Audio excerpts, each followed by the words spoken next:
Assalamualaikum tuan-tuan dan puan-puan.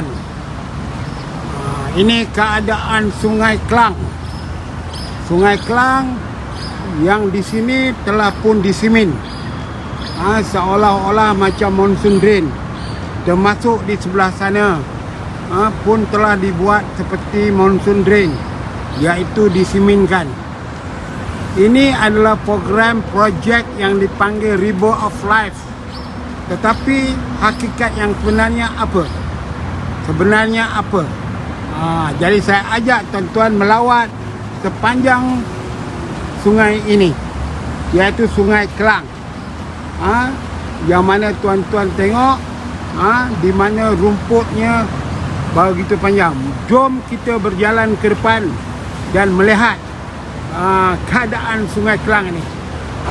Inilah keadaan yang sebenarnya, yang dipanggil River of Life, satu gagasan idea yang dilahirkan oleh Najib Razak. Sudah berbilion ringgit dibayar kabarnya kepada syarikat yang dapat konsesi River of Life ini. Jadi apa yang saya nak tunjukkan kepada anda, bagaimana Kuala Lumpur, Masjid Jamek tidak banjir, di mana tanah-tanah lebihan monsoon drain ini tidak dipunggah, tidak dikeluarkan daripada tebing sungai. Ini antara contohnya. Jika anda tengok mini bukit ni,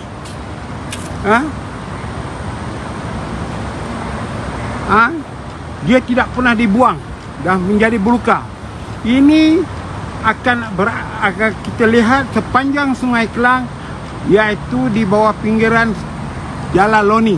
Yang kata lalu banyak tu Jalan Syed Putra. Zaman saya dulu Jalan Loni. Dan cuba anda tengok di hujung itu dah disiminkan monsoon drain. Tapi yang di sini sudah ditutupi oleh tanah dan tumbuhan. Tuan-tuan dan puan-puan. Jadi isu yang saya nak bangkitkan ialah minta sangat Menteri Wilayah Persekutuan Datuk Seri Syahidan Kasim atau Datuk Bandar Kuala Lumpur atau Ketua Silsilah Kementerian Wilayah Persekutuan supaya sama ada berakit, bersampan, berperahu, pakai motorboat atau sebagainya, menyusur Sungai Klang ni. Tengok realiti yang sebenarnya Sungai Klang ini. Apa yang sebenarnya sudah terjadi. Kita bercakap soal menyelamatkan banjir, pasca banjir, tapi kita tidak pernah membincangkan kenapakah banjir itu berlaku. Ini antara sebabnya berlaku, iaitu sungai seluas ini akhirnya jadi sempit apabila adanya penghalang pergerakan air seperti bukit ini. Ini satu, tuan-tuan. Tuan-tuan jalan lagi ke depan, tuan-tuan akan jumpa berpuluh-puluh tanah yang tiba-tiba ada bukit di tepi sungai ini yang menghalang kelancaran air sungai. Ini sebahagian dia. Nampak? Nak kata sebagai pintu masuk ke bawah tak mungkin kerana berpagar. Tengok tuan-tuan, berpagar ni. Anda tahu kononnya nanti alasan bandaraya kerana itu adalah jalan keluar. Ini satu fitnah yang dibuat oleh blogger Zahrin Muhammad Yassin. Cuba tengok tuan. Tuan-tuan cuba tengok apa yang sebenarnya berlaku supaya tuan-tuan nampak dengan jelas apa masalah banjir di Kuala Lumpur, iaitu sungai menjadi sempit. Ini sampah sarap lagi yang tak terambil. Ini keadaan bukit yang tadi yang kita tengok. Sebelah sana tengok monsoon drain yang telah disiminkan seperti itu telah penuh dengan pasir, dengan tanah, dan jalan lagi terus. kita akan lihat keadaannya. Cuba anda tengok jalan itu, sungai itu, kelajuan dia. Saya nak buktikan dengan Datuk Seri Syahidan Kasim, daripada dia pergi melawat masa banjir di Jerantut ke di mana ke, hanya semata-mata tujuan politik. Patut dia melawat sungai ni yang dipanggil River of Life ni. Apa yang sebenarnya realiti yang berlaku? Ini keadaannya, tuan-tuan. Dah tumbuh pokok-pokok ni besar, yang menghalang pergerakan air secara langsung. Dan sungai semacam ini tak ada di dunia ni, melainkan di Malaysia. Tuan-tuan tengok sekali lagi, hanya di Malaysia saja. Apa yang saya nak cakap, Dewan Bandaraya keluarkan tender berjuta setahun atas tajuk yang dipanggil menyenggara dan membersihkan sungai. Inikah wang yang dibelanjakan daripada cukai pintu dan segala cukai lesen oleh bandaraya kepada kontraktor-kontraktor yang mendapat projek ini?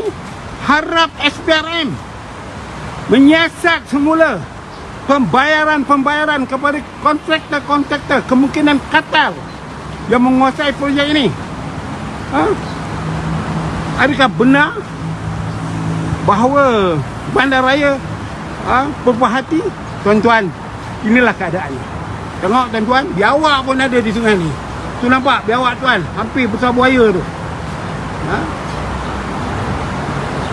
Jadi tuan-tuan, kalau kita susur sepanjang Sungai Kelang ni, yang kononnya River of Life, sebenarnya penipuan, hanya satu pembohongan projek ini. Inikah yang dinamakan River of Life? Hanya semata-mata untuk nak menelan wang kerajaan ke saku mereka masing-masing. Ini satu contoh. Di sana, seberang sana bersih, walaupun ada sedikit kumpul. Sebelah sini penuh dengan pokok-pokok. Jadi kenapakah kontraktor yang diberi hak membersihkan sungai ini, kenapa kontraktor yang diberi hak mendapat tender membersihkan sungai tak mengalihkan pasir-pasir ini? Adakah di dalam tender tidak menyebut bahawa pasir-pasir ini dialihkan, pokok dipotong dan sebagainya? Jadi tuan-tuan dan perempuan, banjir Kuala Lumpur ada dua perkara. Satu, halangan aliran sungai. Saya pun tak tahu Jabatan Pengairan dan Saliran sedar atau tidak. Apa mereka buat, kita pun tak tahu. Melainkan goncang telur daripada menteri dan ketua pengarahnya, agaknya lah. Tengok, kalau berdasarkan ombak yang berlaku pada sungai itu, menunjukkan sungai ini sudah cetek. Perlu didalamkan, dikeluarkan pasir ini. Tuan-tuan tengok sebelah sana, tuan-tuan,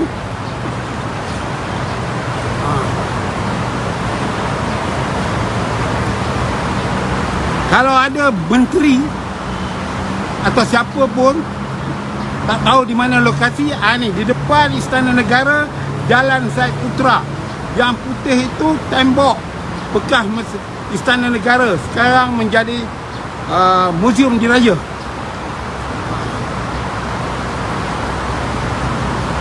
Kita megah, oh hebat Malaysia, ada bangunan paling tinggi kedua dunia, 118.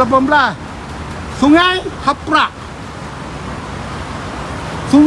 haprak yang menyebabkan kehilangan nyawa yang bukan sedikit. Kalau sungai ini kiri kanan yang telah disimin pada tahun 1984 di zaman almarhum Sari Ahmad jadi Menteri Pertanian, di mana GPS di bawah Kementerian Pertanian Amirul, kita dah buat dah pasal ranam untuk mengatasi banjir. Antaranya ialah kita konkretkan tebing sungai supaya jangan ada tumbuhan dengan bertujuan untuk melancarkan air sungai.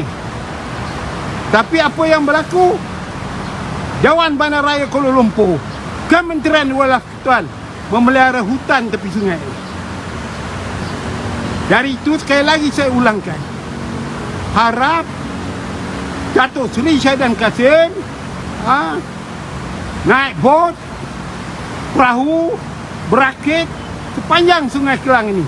Nak tahu masalah banjir di Kuala Lumpur ni ialah kerana mereka semua ini goncang telur.